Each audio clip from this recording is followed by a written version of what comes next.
একটি খুব বড়, ঘন এবং সুন্দর জঙ্গল ছিল। চারদিকে নীরবতা ছড়িয়েছিল।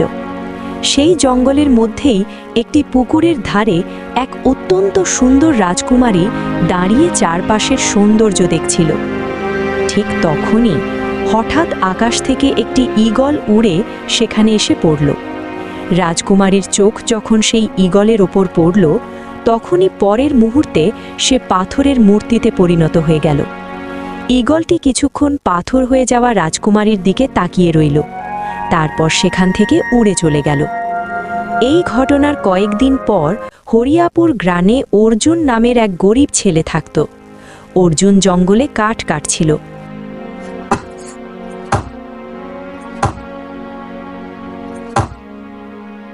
তখন একজন এসে বলল, অর্জুন, তুমি এখানে কাঠ কাটছো আর অন্যদিকে তোমার বাড়ি বিপদের মধ্যে আছে। কি? তুমি কি বলতে চাইছো? আরে ভাই ভাই, কাল আমি গ্রামের মহাজনের কাছে ঋণ চাইতে গিয়েছিলাম। সে তোমার সম্পর্কে কথা বলছিল। সে বলছিল যে তোমার বাবা কিছুদিন আগে তার কাছ থেকে ঋণ নিয়েছিলেন, আর শোধ করার আগেই তোমার বাবা মারা যান। মহাজন বলছে সে তোমার কাছে হিসাবের খাতা নিয়ে আসবে। যদি তুমি ঋণ শোধ করে দাও তাহলে ঠিক আছে, না হলে সে তোমার বাড়ি জব্দ করে নেবে, তোমার কাছ থেকে কেড়ে নেবে। এ কথা শুনে অর্জুন অবাক হয়ে গেল। সে বলল, কিন্তু ভাই, আমার বাবা মহাজনের কাছ থেকে ঋণ নেবেন কেন? আরে তোমার মায়ের শরীর তো অনেকদিন ধরেই খারাপ ছিল, তাই না? তখন তোমার বাবা খুব চিন্তায় ছিলেন এবং আর্থিক কষ্টের মধ্যে দিয়ে যাচ্ছিলেন। তাই হতে পারে তখনই তিনি মহাজনের কাছ থেকে ঋণ নিয়েছিলেন। তারপর তোমার মায়ের মৃত্যুর কয়েকদিন পরই তোমার বাবাও মারা যান। দেখো ভাই, ব্যাপারটা বুঝে নিও। মহাজন তো মহাজনই, সে কিন্তু এক পয়সাও ছাড়ে না।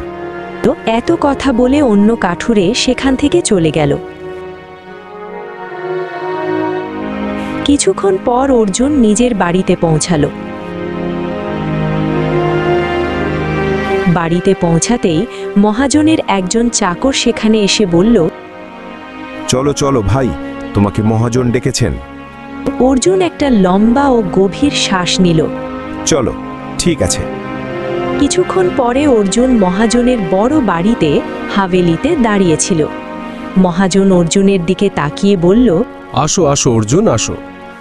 দেখো ভাই অর্জুন, তোমার বাবা তোমার মায়ের চিকিৎসার জন্য আমার কাছ থেকে অনেক টাকা ঋণ নিয়েছিলেন, কিন্তু সেই ঋণ শোধ করার আগেই তিনি মারা যান। যেহেতু তুমি তার ছেলে, তাই তোমাকেই সেটা শোধ করতে হবে।